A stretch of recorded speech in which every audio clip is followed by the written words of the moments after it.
أعوذ بالله من الشيطان الرجيم. بسم الله الرحمن الرحيم. تلك الرسل فضلنا بعضهم على بعض، منهم من كلم الله ورفع بعضهم درجات، وآتينا عيسى ابن مريم البينات وأيدناه بروح القدس، ولو شاء الله ما اقتتل الذين من بعدهم من بعد ما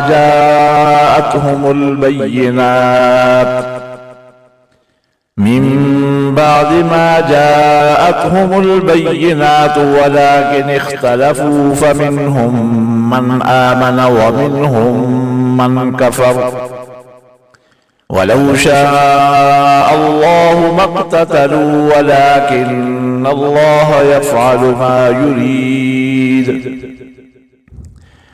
يا أيها الذين آمنوا أنفقوا مما رزقناكم من قبل أن يأتي يوم لا بيع فيه ولا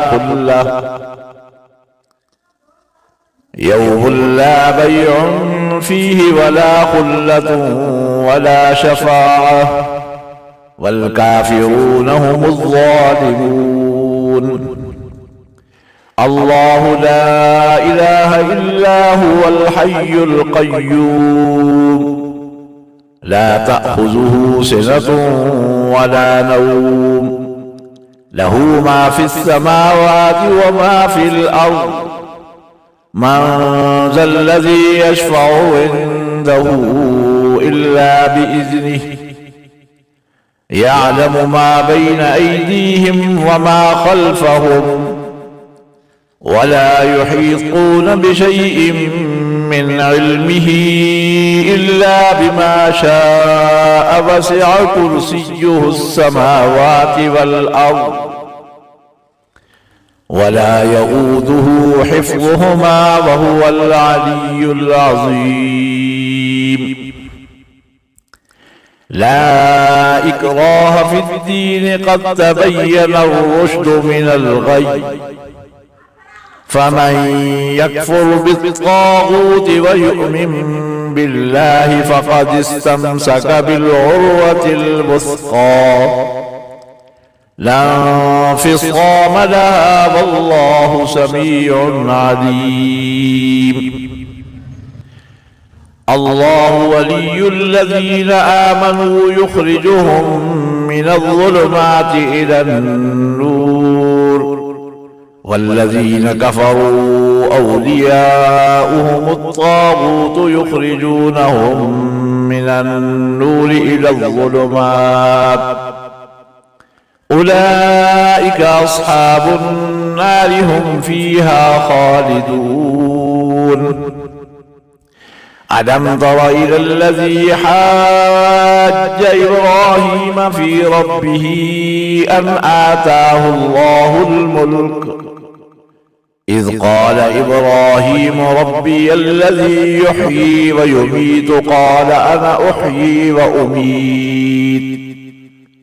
قال إبراهيم فإن الله يأتي بالشمس من المشرق فأت بها من المغرب، فبهت الذي كفر، والله لا يهدي القوم الظالمين.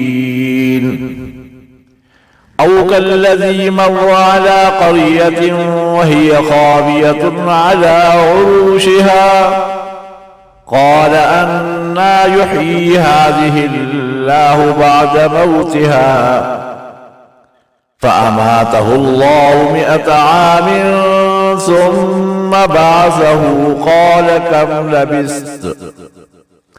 قال لبثت يوما أو بعض يوم، قال بل لبثت 100 عام، فانظر إلى طعامك وشرابك لم يتسنه، وانظر إلى حمارك ولنجعلك آية للناس، فانظر إلى العظام كيف ننشزها وانظر إلى العظام كيف ننشزها ثم نكسوها لحما فلما تبين له قال أعلم أن الله على كل شيء قدير.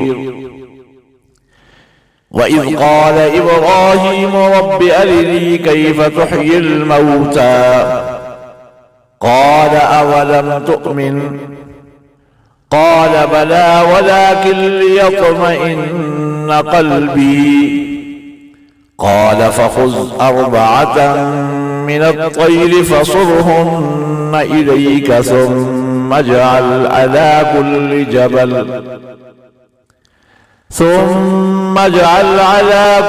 جبل منهن جزءا ثم ادعهن يأتينك سعيا واعلم أن الله عزيز حكيم.